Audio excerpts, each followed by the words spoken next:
Hello. Am I talking into the mic? Is that all right? Is that better? I've got to look down, though. Can I have it like slightly lower? About this height? Okay. You can hear me? Thank you. Is that all right? No? Not all right? That's good. That's good. I have to stand here. It's very difficult. I'm half Hungarian and I need to wave my arms around. This is the problem. I thank you so very much for inviting me here. I can't speak as fast as Jerry, but that's a good thing. And I'm trying to restrict myself to what I'm saying, so I've got a few notes here, otherwise I could talk for an hour about one thing. So anyway, we're sort of slower pace. So today I'd like to talk about collections-based research in the field of typeface design, based upon my experience as a researcher, teacher and practitioner. So I'd like to consider some of the resources typically held in collections which my colleagues and my students, some of whom are now my colleagues, have found useful to consult in the practice of typeface design, resources that can inspire as well as inform. Now, we all here appreciate the importance of typographic design, the use of visual communication for the transmission of ideas and dissemination of information that relies on image and text, and even at times on text as image. And it's useful to reflect, as I think other people have indicated today, that the majority of the world uses scripts other than the Latin script, but the majority of typeface designs so far has been for Latin. And we do know that printing in other scripts predates that in Latin, not only by means of xylography, but also by movable type in East Asia. And metal type is known to have been successfully produced in Korea in the 13th century. This image is from the world's earliest known complete and extant printed book. It's in Chinese, and Adrian may be talking about that later. I don't know. Yes. Okay.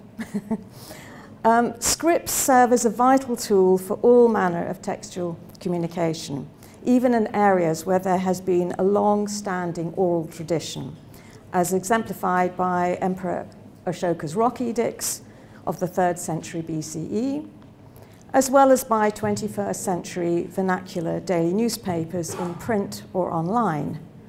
And many electronic newspapers are still created, as here, using images of the print version, and note that the menu is still in English. And also because these articles are images which you click on and then enlarge, as illustrated from this one here. However, there continues to be an insufficient number of high-quality fonts to answer the typographic needs of many linguistic communities. And I will just here add on to what Jerry was saying. If you imagine, in the case of Bengali, which I will talk about a little later, 300 million users, so that's the same size as the population of the United States, and they're still resorting to use Latin text to send SMS, to send text messages. Well, anyway, today I'm going to narrow my focus down to the scripts of South Asia, for which there is a continued paucity of fonts, but much of the discussion is relevant to all scripts, including Latin. Now, as you've probably seen from the exhibition as well, and the great introductory talk this morning, these scripts of South Asia, which provide a visible voice to over 1/5 of the world's population, show a huge diversity, a visual diversity. And within South Asia, according to reliable sources, the Indian subcontinent alone makes the use of 780 different languages and 86 scripts. The Indian banknote itself shows 15 languages in 10 scripts. And this map gives you an indication of the many millions, often hundreds of millions, of users of just the principal scripts employed in the Indian subcontinent. And Devanagari, which has the most users, is a script used for writing Hindi, Marathi, Rajasthani, Nepali, as well as Sanskrit and other languages. And these scripts, as I said, demonstrate great visual diversity. And this showing of the character ko in 10 Brahmi-derived scripts, which is paired down here for the Nirmala UI fonts, illustrates some of this diversity as well as some affinity to each other on account of their common derivation. And I probably should say they read from left to right, are unicase, and vowel signs are not optional. Well, in terms of typographic representation, I've always maintained that the best practice in typeface design is underpinned by sound research. So investigating historical records and scrutinizing archival materials held in various collections, such as the non-Latin type collection at Reading and other archives across the world, can lead to informed decision-making in the design of typefaces for whichever script and whichever technology. So what resources are available to both inform and inspire the type designer? How are these located, investigated, and interrogated? So ideally, we would wish to consult a variety of resources, such as these listed here. So reliable type histories, models of good type practice, information regarding language character sets, as Jerry has said, requirements of script behaviors, models of exemplary typographic practice, that is the use of type, and resources from allied disciplines and practices. Well, unfortunately, reliable resources, particularly in my field, can be as elusive or as scarce as the fonts themselves. So what resources are to hand in archival collections and how are they best employed? Well, to tentatively answer these questions, I will use as an example the non-Latin type collection, of which I'm the curator, and then briefly show you a few projects that were developed referencing this material and other archives. Well, on approaching a collection, I tend to consider three main aspects: its relevance, its significance, and its reliability. So the non-Latin type collection has relevance to those engaged in specific writing systems. We don't cover the globe. It holds over 10,000 original drawings in over 23 different writing systems and has supplementary material, for instance, typeset proofs, correspondence, keyboard, font layouts, as well as types, newspapers, magazines, some manuscripts and books dating back to the 19th century or earlier. I apologize, all my measurements are in feet and inches. This shows my age. Well, the bulk of the material is from Linotype Limited UK, from the department started by Walter Tracy, who worked as manager of typeface development at Linotype from 1948 for some 30 years, and this is where I worked for 17 years. And the non-Latin type collection, however, continues to grow. But what is its significance? Is it just a dusty archive that is really conveniently situated for my teaching and research? Well, hardly. It is exceptional in that it tracks down changes in the design process for type founding for over a century.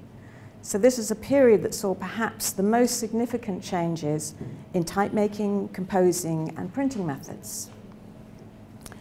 Of course, this is a time that witnessed the dematerialization of type from a three-dimensional object to an intangible product, i.e. to binary data.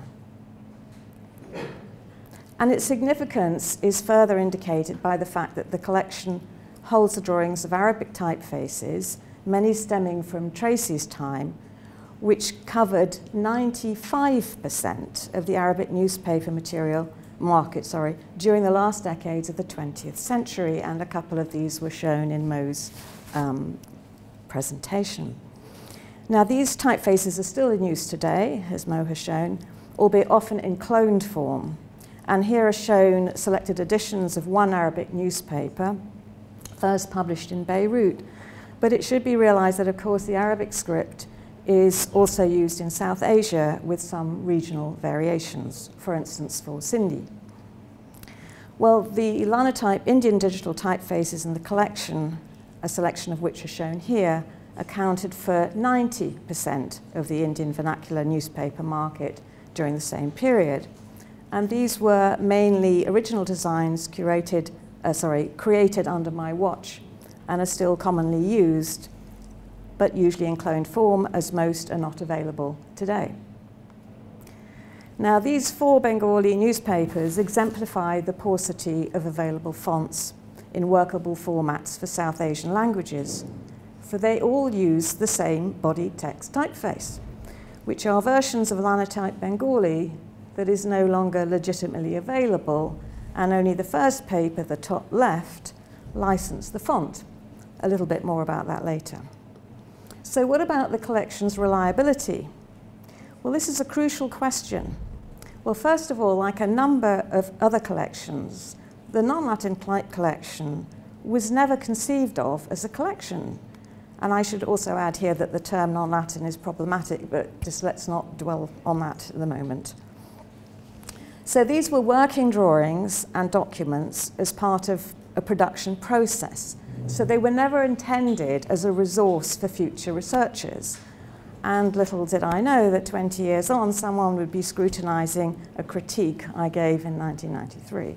It's a bit like seeing one's washing in public. Anyway, so, well, being in a university department means that access to this for the students is almost immediate, and to external researchers by appointment. However, so far it remains uncatalogued and largely unsorted. And this means new information can be uncovered, as is evidenced by the work of some of our PhD and master's students who have been adding to a small corpus of reliable resources, and indeed, as Eleanor has shown us a little earlier. But as in other collections, it can be difficult to access reliable information, and researchers may be heavily reliant or indeed over-reliant on the curator's knowledge. And in such circumstances, its artifacts require careful interpretation. For instance, letter drawings may be undated, and in many cases, only the handwriting might provide an indication of authorship. So in fact, in type design, authorship, particularly of collaborative projects, is regrettably often unattributed or can lead to misattribution, as we have found in various type histories. So about these, I can tell you that on the left, we have a drawing by the renowned type designer Matthew Carter. This is from the 1970s for film setting, and his drawings were always inked in and of a particular size. And on the right is a revision by me and my team in the mid-1980s for digital typesetting. And letter drawings may reveal distinct or peculiar shaping of characters that gained acceptability and became conventional type forms, which later technologies sought to emulate rather than rectify, as we have done here. And here is a later Devanagari drawing bearing pencil marks that some researchers have misinterpreted as evidence of the use of the Icarus digitizing system for this font, whereas it is, in fact, evidence that the use was tested, but the process rejected at that time. There may be little indication of whether a drawn letter form was realized into type, and if so, when and for what equipment. And here, the unit system used gives a clue to the latter. But as you can see, there is no indication of authorship here other than 2 sets of handwriting observable on the drawing. And this drawing has a date and the letter drawer's initials, but it being inked in at a larger size reveals the adoption of a new design process for the revised shape for digital typesetting using outlines rather than bitmaps. So in collections, even company records may be misleading. For instance, Linotype records revealed rather unbelievably that Mofid Mahdi, which is shown here, was a top-selling font. And this seems surprising since there was no evidence of its use except on a disposable paper plate found by a former Polish MA type design student we had, Marian. But dig deeper and we find it was part of a commercial package, a font bundle, hence the supposedly high volume of its sales. So in terms of reliability, there are indeed gaps in the collection, archival silences, if you will. There was a limit to the material we could acquire, and thus the collection is really selective and biased towards revealing the narrative of bigger, successful stories. Some gaps can be filled by archival material held in other repositories, such as the Mergenthaler Linotype archives at the Smithsonian in Washington and elsewhere. And establishing strong links with curators is really helpful here. And there are also first-hand witnesses, like myself, who were active in some of the work. But how reliable are some of our memories? We have found that that eyewitness accounts contradict minutes of meetings where the design decisions had been made. So which accounts are the more plausible?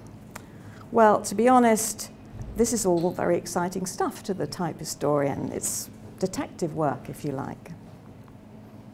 And as I remind students each year by showing this character, some of you will be familiar with this, scrutinizing resources objectively and approaching resources and scripts without preconceptions is really important. We do not seek equivalence with the Latin script. So by the way, this is the numeral, it's the numeral 3, which you all knew. Well, consulting curators and specialists in related fields can provide vital information. So someone more informed than me about the specifications of linotype hot metal machines can tell you what these numbers signify. What I can tell you, like most here, I believe, is that this is a blueprint for production processes. It is not a letter drawing of a type form. Aside from it being broken, the curves are too poorly drawn. Understanding past practices, typographic conventions, script requirements, as well as cultural traditions for whichever script, help us make intelligent, informed decisions and contributes to best practice. So, with regard to real projects, I shall highlight a few instances of how collections-based research has informed the design process. Well, the project Adobe Devanagari was begun in 2005 and designed in collaboration with the wonderfully gifted type designer Tim Holloway and with assistance and production by John Hudson. And it epitomizes a research-driven project, and I use it as an example. I'm not keen on showing portfolio work sort of style presentations, but if you bear with me, I think you might find it interesting. So Tim and I commenced with researching manuscripts for information and inspiration to answer the brief of designing particularly for screen as well as print. And I was fully conversant with Devanagari type history, such as these foundry types in the basement of the British Library, and was fully cognizant of the standard techniques for Devanagari hand composition, the constraints of hot metal renditions of Devanagari, and the few film setting attempts. And we were very anxious to follow the stroke modulation of the Indian pen, as we had done for linotype Devanagari, shown above here. And this is the reverse of the Latin pen and is essential to readability, as you can gauge from here if the Latin is reversed using the Indian pen. So I wonder, would you be happy with the reversed modulation in the letter A, shown in the bottom right, for a text typeface? I think perhaps not. And being familiar with different imprints spanning over 2 centuries of notable Sanskrit texts was helpful at a later stage of the project to establish which Sanskrit forms should be included for this and other projects. So it's according to what Jerry was talking about, which characters do you want? The Sanskrit forms are those on the right, and these forms are also often preferred for Nepali. And we analysed authoritative manuscripts to determine the precise positioning of marks now available to all fonts in an open type format. And the bottom image shows just a partial test of our test sequencing. And the lifting of character set restrictions enabled us to carefully design fully integrated conjuncts, that is, ligatures of consonantal clusters, and this is just a selection.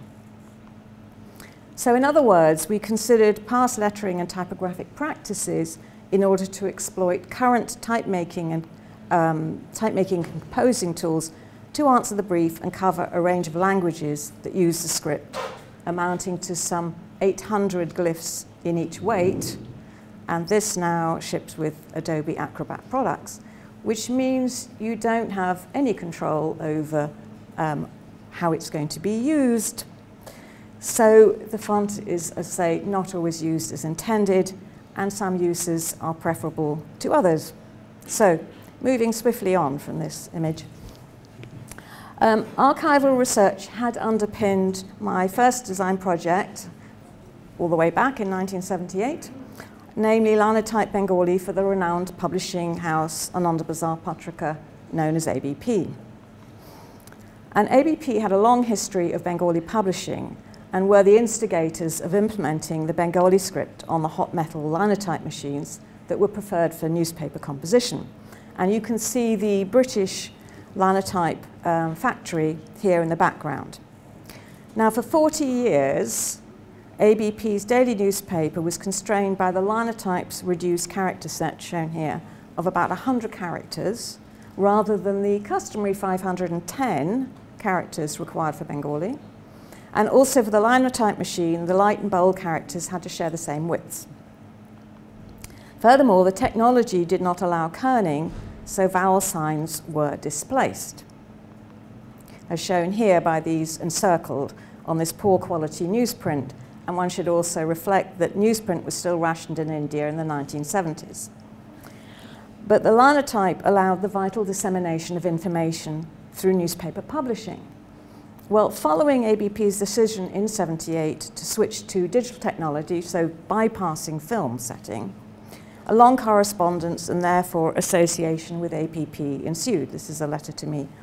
And I was assisted by my PhD tutor at the School of Oriental African Studies, Dr. Mukherjee, and also the finished artwork was drawn by Tim Holloway.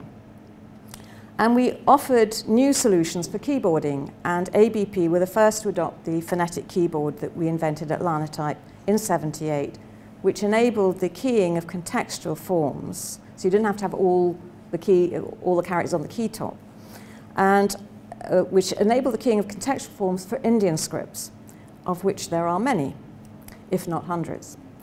So specific software ameliorated character set sizes, and it also lifted earlier kerning restrictions and enabled accurate mark positioning. Now, I say all this, you have to remember we are here now some 20 years before OpenType format. The resulting design, digital design, provided economies of space, which was vital to newspaper settings. So this is a trial, this is the same heading shown here. And it was informed by historical models of good practice. The designs followed the customary Bengali stroke modulation shown at the bottom here. And with ABP's approval, we corrected the ungainly proportions created by the linecaster and also the monotype machine, with a focus on legibility at small text sizes. And ABP first published using the digital font in 1982, which saw the reintroduction of forms that had not been seen in newspapers for some 40 years. Well, we fast forward to 2014, and for over 30 years, ABP had been using this one typeface in 2 weights to produce all their Bengali publications, including their eponymous Bengali newspaper, whose daily circulation of the print edition is now well over 1 million, and which exhibits really exemplary typographic practice. Linotype at the time did not see it worth their while investing in another typeface because they said it would just be copied by everyone else. So they had one typeface, 2 weights for 30 years for all their publications, books, magazines, and newspapers. And despite initial vociferous complaints about the apparently retrogressive reintroduction of manuscript forms, this typeface has become ubiquitous in West Bengal and apparently in Bangladesh, and employed in unanticipated contexts. So you design it for 8-point newsprint and you find that it's illuminated at night in a size bigger than yourself, so, and at the airport, etc. Well, having the archival materials that informed this project at Reading, we were at short notice also able to finally design an extra bold weight for the paper some 30 years late, but in time for the chief editor's 70th birthday. And this is the first edition, and for those interested and want to leaf through it, I brought a copy with me of a slightly later edition of it. Well, being conscious that ABP still lacked opportunities for differentiation in text typefaces, we suggested another project to be undertaken by the same team, shown here. That is with me working in the UK, Neelakash in India, production undertaken by John Hudson in Canada. And over the years, we had developed a common language to discuss issues with the newspaper editors across our different continents, and the editors kept us abreast of evolving language requirements. And our proposal was to undertake a revival of an early foundry type by ABP. And Neil and I liked the very different underlying skeleton to Linotype Bengali and the elegant ascenders and descenders, although these would be too extended for newspaper setting and would need rethinking. That's what you can see here. We also like the roundings or blobs that accord with manuscript tradition and which characterize Bengali letter forms and assist readability. And two weights ensued. And the typeface excuse me, first appeared in March 2017 for the newspaper's cultural pages shown here in blue and the stand first introductory paragraph on the left. And I've also brought the original copy with me if you'd like to see it in the tea break. So this typeface design project exemplifies an approach that is based on the research of material objects and yet relies on digital tools to incorporate its research findings into the design of a working font. We're working with collections and formed the final project I'd like to show you that is close to my heart, as Indian literature has drawn me into this world in the first place. This is the project commissioned by Harvard University Press for the Murti Classical Library of India project, which was to be a series of facing page translations. Initially, John Hudson and I were commissioned to design 5 original Indian typefaces in a range of scripts, which have since been extended, and Ratna Ramanathan was independently commissioned to design the interior of each volume. So the brief was to undertake a contemporary approach to traditional type forms to be appropriate in style for approval by literary scholars, and yet appeal to the modern young Indian reader. So for the sake of brevity, I will just highlight a few design issues we had to consider. So these designs were to be compatible with the chosen Latin typeface, Antwerp by Henrik Kubel, in terms of texture. So just as in our other previous projects, we needed to develop a coherent and cohesive design approach to all the scripts whilst remaining true to their inherent and individual character traits. And in considering the Devanagari, it was clear that a typeface like Adobe Devanagari, shown in the top left, could be considered too modern, too cursive, perhaps too characterful, whereas a font like Linotype Devanagari, shown bottom right, was too condensed, having been designed primarily for newspaper setting. So consequently, the Murti Hindi typeface and subsequent Sanskrit is a modern take on the proportions and styling of the Devanagari types produced by this renowned Jawaji Dadaji type foundry, of which I was aware through my own research. But of course, the Murti needed to have much less contrast, be more open, and have more contemporary forms. And the Devanagari typeface was designed in anticipation of the more complex and denser text of the subsequent Sanskrit volume. So you can see here the different patterns the two languages make on the page, as would be the case with different languages in the Latin script. We consulted a wide range of printed material and manuscripts in various libraries and archives to consider character relationships which inform the design. However, the Gurumukhi script, designed for the Punjabi text, was more challenging with regard to its styling, and conventional Punjabi typography to date favors low contrast typefaces as shown here. And also here in a typeface we had designed at Linotype. So in order to create a suitable design for continuous reading of classical Indian texts that harmonizes with the Latin and other scripts, we needed to reintroduce stroke contrast, which was apparent in some manuscripts. And it was this, the prayer book of Rani Jindan, that greatly informed the stroke modulation and also consultation of the type forms, and construction of the type forms. And alongside consultation with Dr. Marina Cellini, a British Library curator, and Professor Christopher Shackle, whom I knew from my studies at SOAS, and who was the translator of the Punjabi volume. I cannot show you details, as this is a devotional text, and I'm not allowed to zoom in or crop it, but the British Library have allowed me to show it to you.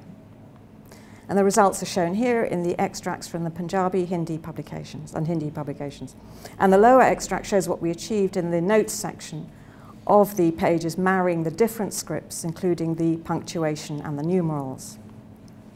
And here is the first volume in the Gurmukhi script. And this is the Sanskrit volume, and which was just being published this year.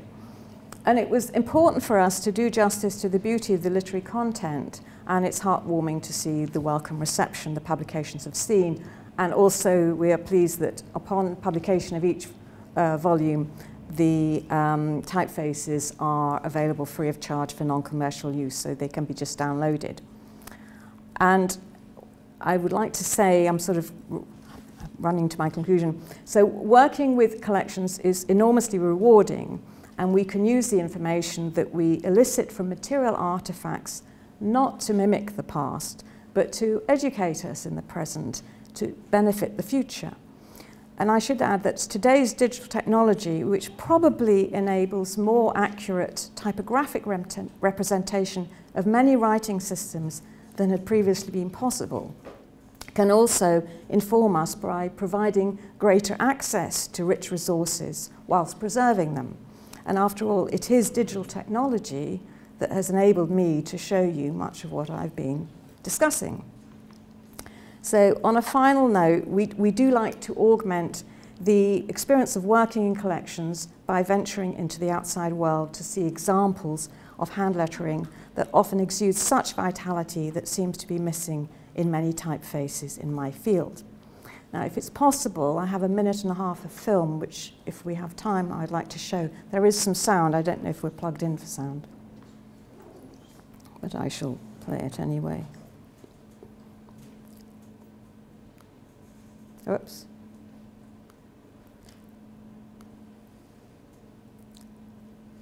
No sound.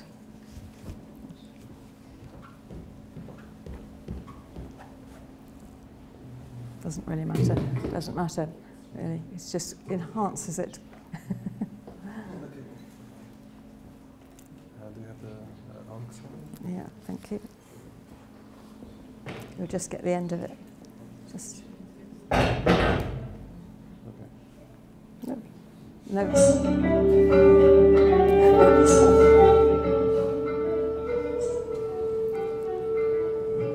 So he drew them first, and now he's painting them. This is Bengali, yeah.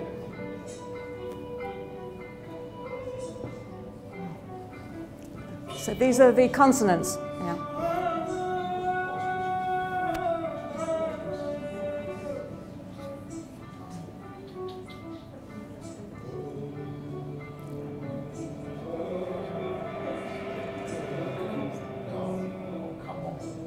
Yeah?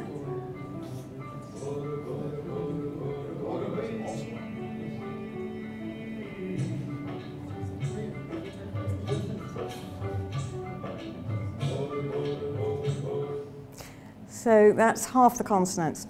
So what I like is his use of drawn characters as guidelines only. So he doesn't adhere rigidly to them, just as we use resources in collections as guides that underpin the design process. So, thank you.